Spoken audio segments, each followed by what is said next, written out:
Welcome to Mimansa academy.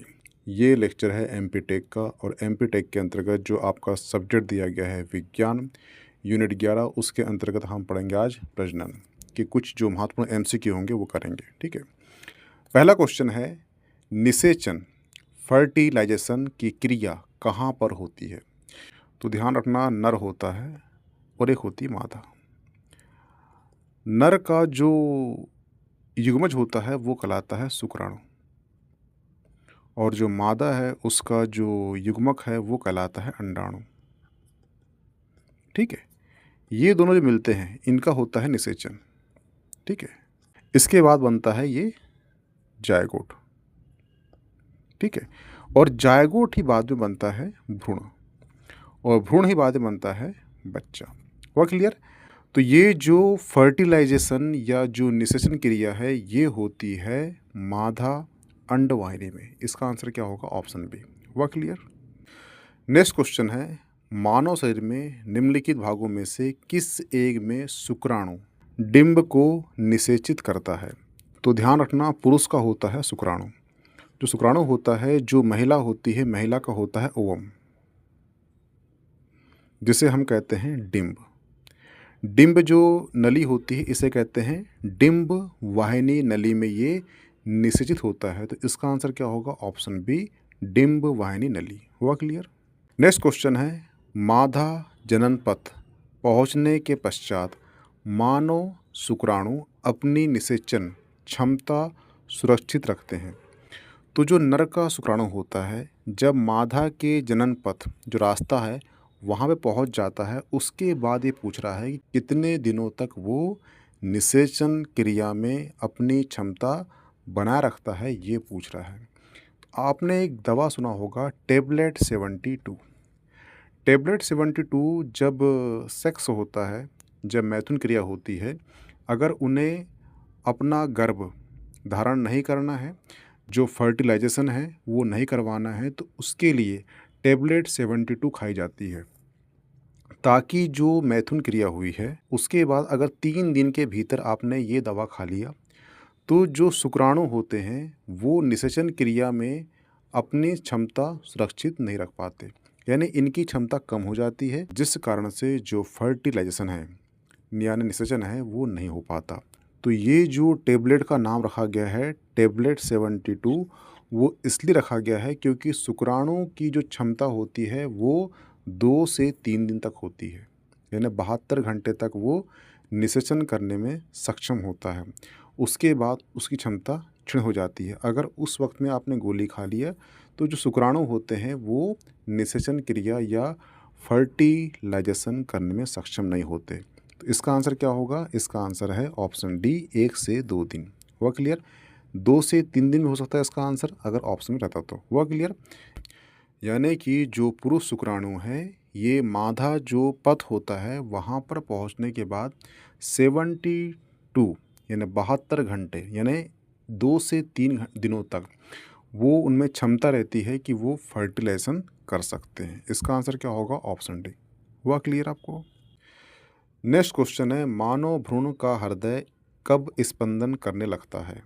तो ध्यान रखना, जो मानव भ्रूण होता है इसका जो हृदय स्पंदन है ये 4 से 5 जो सप्ताह के बीच में हृदय स्पंदन करना शुरू कर देता है और जो 3 महीने से लेकर 8 महीने के बीच में जो बच्चे के अंग होते हैं, जो ऊतक होती है, कोशिका होती है, ये विकास करना आरंभ कर देती है। लेकिन जो 3 मंथ होता है उसके पहले के बच्चों को बोलते हैं भ्रूण।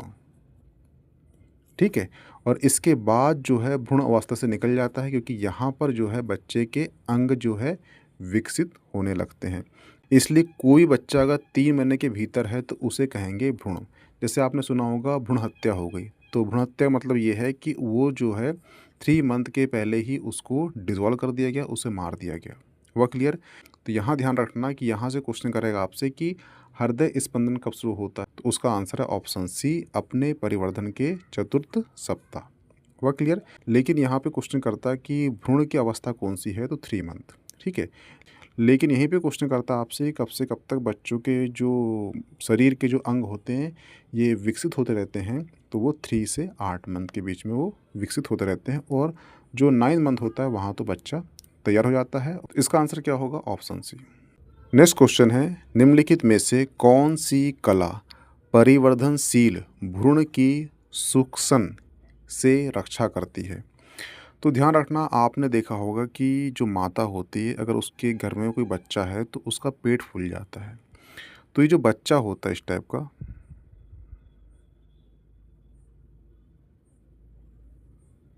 ठीक है, ये बच्चा होता है, इसके आसपास जो है ऐसा कवर रहता है माँ का, ठीक है। तो यहाँ पे जो लिक्विड होता है, ठीक है, वो लिक्विड भरा रहता है ताकि जो बाहरी जो आघात होते हैं, अगर माँ बैठ रही है, चल रही है, सो रही है, उठ रही है, ठीक है, तो उसमें जो है जो बच्चा होता है अंदर को, उसमें उसे कोई तकलीफ पैदा ना हो, उसे कोई हीट पैदा ना हो, इसलिए ये लिक्विड रहता है। और ये जो लिक्विड होता है, इसी लिक्विड के कारण ये बच्चा क्या होता है, सुरक्षित रहता है, यहाँ पे रक्षा करता है उस लिक्विड को बोलते हैं, उसे कहते हैं एमनियोयान या उल्व कहते हैं। इसका आंसर क्या होगा? ऑप्शन ए होगा। सिंपल सी बात ध्यान रखना कि जब भी बच्चा अंदर गर्भ में है और माँ का पेट फूल रहा है तो उसके बाहरी आवरण के लिए जो बच्चे के जिसमें लिक्विड रहता है उसकी रक्षा के लिए उसे कहते हैं उल्व या एमनियान। हुआ क्लियर? ये ध्यान रखना। नेक्स्ट क्वेश्चन है, सर्टोली कोशिकाएं किस अंग में पाई जाती है?